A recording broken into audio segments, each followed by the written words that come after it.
नमस्कार, प्रणाम, अभिवादन।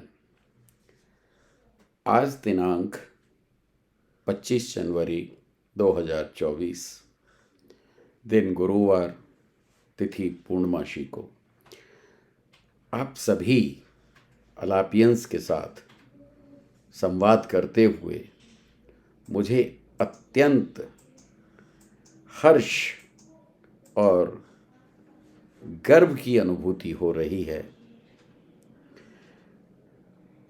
कारण मेरे जीवन में या किसी के भी जीवन में कुछ ऐसी घटनाएं घटती हैं जो उसके लिए कुछ ऐसी अविस्मरणीय यादें छोड़ देती हैं जो आजन्म उसके मन और मस्तिष्क में सदैव कौंधती रहती हैं।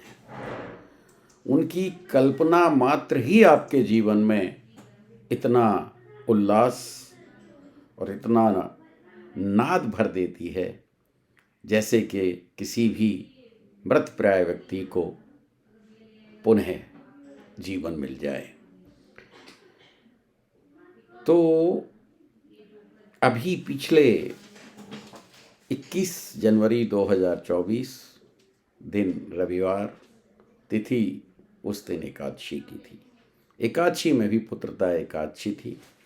उस दिन मेरे पुत्र आशीष का विवाह पुत्री देविका के साथ संपन्न हुआ।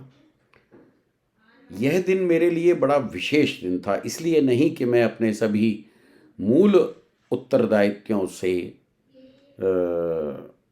मुक्त हो रहा था। इसके साथ साथ एक बहुत बड़ी बात थी कि इस विशेष दिन पर चूंकि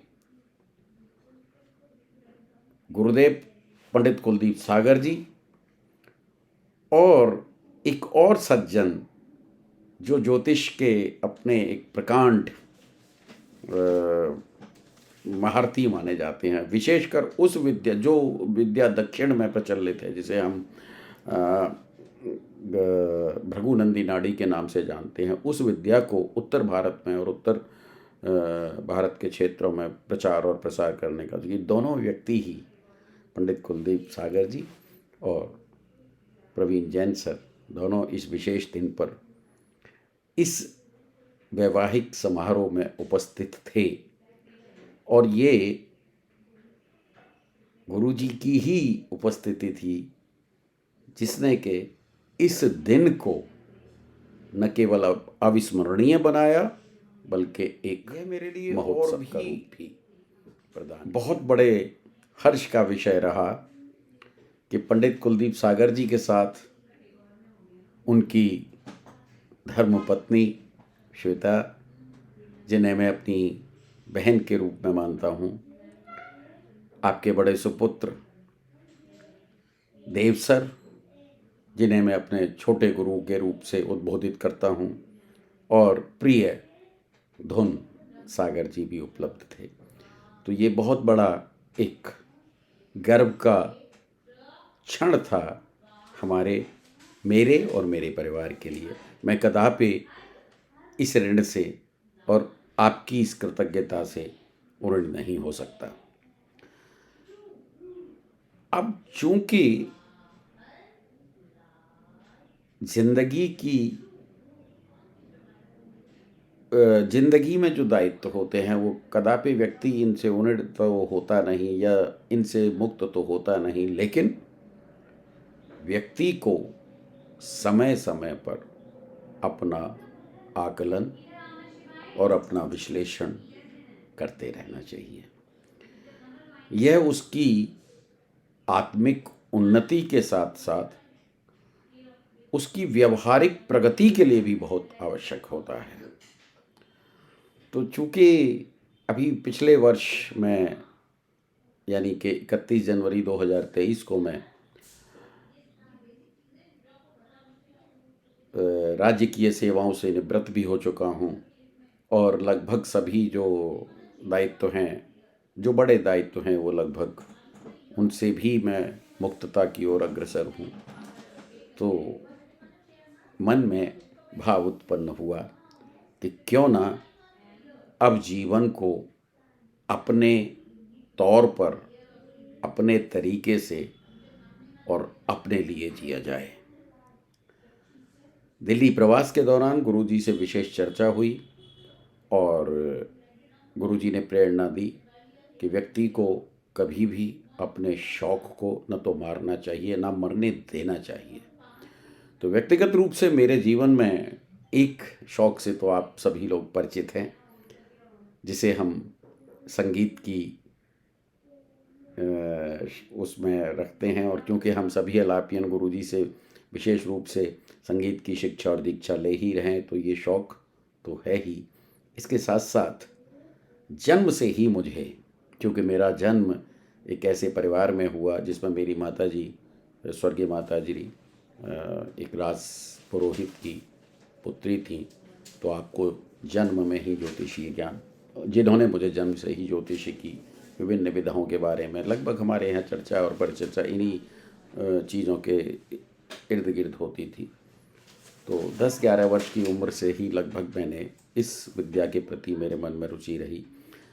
समय के साथ साथ या जीवन की और विवशताओं को पूरा करने के लिए या जीवन की और ज़रूरतों को पूरा करने के लिए इस विषय की जो अंकुर थे वो मन में रहे, लेकिन जो विशेष जो प्राथमिक ध्यान था वो कहीं और तरफ भी गया।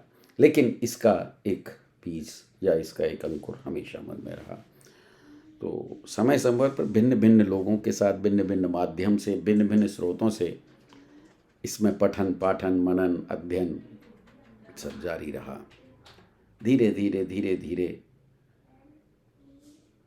वैदिक ज्योतिष के बारे में या इस साहित्य के बारे में थोड़ा बहुत ज्ञान हुआ। कहते हैं कि इंसान के ऊपर जब परमात्मा की विशेष कृपा होती है तो वो ऐसे गुणी जनों से मिला देता है जो कि उसका भी पता बताने में सक्षम होते हैं। तो मेरे जीवन में ये दोनों व्यक्ति, पंडित कुलदीप सागर जी और प्रवीण जैन सर, उस समय पर आए जिन्होंने मेरे जीवन को ही एक नई दिशा दी। एक ने मेरे जीवन के संगीत की जिज्ञासा को, संगीत की पिपासा को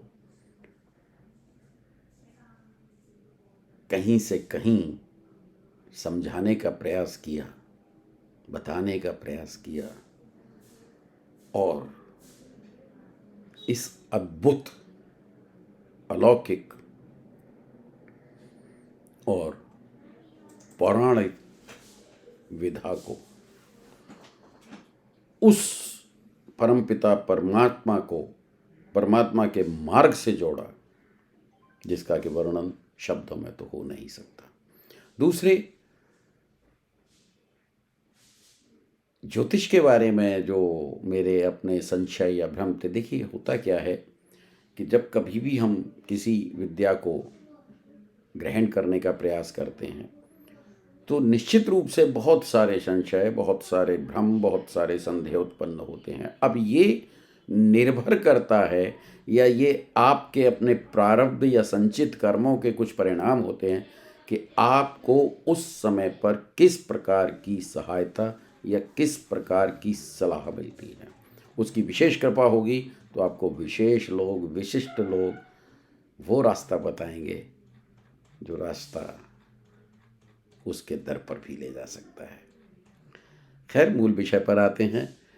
तो दोनों विधाओं को, एक जिसको हम सीख रहे हैं और दूसरे में एक संगीत की शिक्षा जिसमें कि मैं तो कुछ भी नहीं, गुरुजी का अपना एक विशेष मानना है कि सागर और सागर में एक बूंद और उस बूंद में भी हम पता नहीं कौन से अंश पर हैं।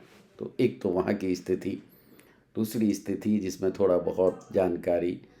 तो इस ज्योतिषीय ज्ञान को अपने सभी अलापियंस के साथ जो इच्छुक हों इस विद्या के लिए या इस विधा के लिए, उनके साथ में बांटने का प्रयास करूँगा। इसके लिए गुरुजी से बात हुई और उनकी अनुमति मिलने के बाद में थोड़ा साहस कर पाया कि मैं आपके साथ एक संवाद स्थापित कर पाऊँ। मुझे बहुत अच्छा लगेगा। इसमें जो दिन रखे गए हैं वो शनिवार और इतवार रखे गए हैं, और इसमें जो समय रहेगा वो 4 से 5 या 5 से 6 होगा। वो सभी लोगों के आपसी सहमति के बाद और एक निश्चित वो परिपाटी के बाद उसको बना लिया जाएगा। तो रही बात जहाँ तक इसकी फ़ीस की या इसके शुल्क इत्यादि की बात है, तो निश्चित रूप से मैं कहना चाहूँगा कि मेरी अपनी विशिष्ट इच्छा निःशुल्क थी, लेकिन चूँकि इस विद्या को कदापि कुछ एक नियमों के तहत पठन पाठन और ये इसका ज्ञान वो होता है, तो इसमें मात्र एक राशि 501 रुपये, जिसे महीने में कभी भी कोई भी व्यक्ति किसी भी माध्यम से दे सकता है, वो रखी गई है। इसमें भी अगर कभी कोई संशोधन की आवश्यकता हुई तो निश्चित रूप से उसे भी किया जाएगा।